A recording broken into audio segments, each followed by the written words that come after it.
Tour, the paper claims to reveal what life on the road is really like. I thought you guys were very relaxed about the fact that Sean had turned into Basil Brush. How lovely to be here, you know, Miss Susanna. For years I've wanted to be on your sofa, and here I am at your kitchen table. It is an absolute honour, and might I say, lovely perfume as well. I'm glad you said How are you, Basil? It's lovely to see you. Oh, Mr. Ben, you're still here. How lovely. Just lovely, yes.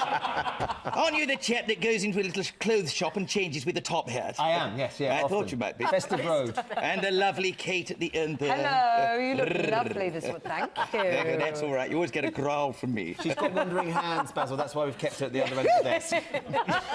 So what's happening with this tour, then? Well, you see, I've got together with my good friend, Mr. Stephen, who I was with from 2002 on CBBC, and we've decided to take our pilgrimage of laughter to all the four corners of the United Kingdom. And when you see how many dates we're doing, if you just chuck a dart at a map of the United Kingdom, we wouldn't be at a theatre far from you, Miss Susanna. 108 dates around the United Kingdom. Give me a gasp.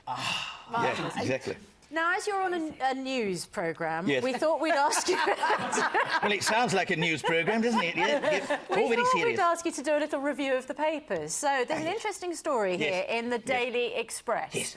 And this is about a lovely young girl who's 4 years old who has a pet fox. Well, of course she has a pet fox. Look at that, what a lovely... Look at those eyes there staring out. Yes, she's 4 years old, and this is a pet fox, you know, that they adopted in their little animal sanctuary when it was 3 months old. And there it is, having little walkies, little fox trots, you know, by the lead. Look at those eyes. She was, the fox, little tiny fox, at 3 months old, tied to metal railings with 2 leather belts and very distressed. Yeah, it's not right, is it? And now 14 years later... Now, 14 years, do you know what that means in fox years? No, how long is that in fox years? About 136 years, which means it's older than Des O'Connor. But the same shade as orange as Simon Cowell. Must have the same makeup lady. So I think it's doing remarkably well. And you know what? That is finally a good story for the headline. You're right. It's a nice good news story, Yeah, it's a good news story, so we like good news. You're not just going on tour, though, are you, Basil? Because you've also got your own digital channel. Yes. Well, I thought I was going to be launched into space when they said I'm going to be launched on a digital platform. So we've got together, you see, with a company called Video Jug, and they've got a comedy channel called Quipster.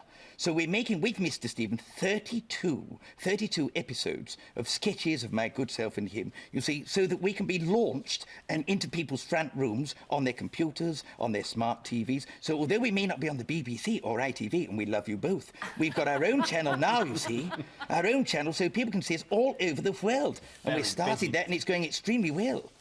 Now, look, it's World Book Day on Thursday. Lots of people are getting in touch about their favourite children's books. Right. Karen Hendy, my 4-year-old, has always loved The Gruffalo. Paula Locke, The Hungry Caterpillar. Deborah's favourite book was Green Eggs and Ham. Dr. Seuss. Do you have a favourite children's book? Crikey, a favourite children's book? I mean, it really has to be a Roald Dahl one, you see.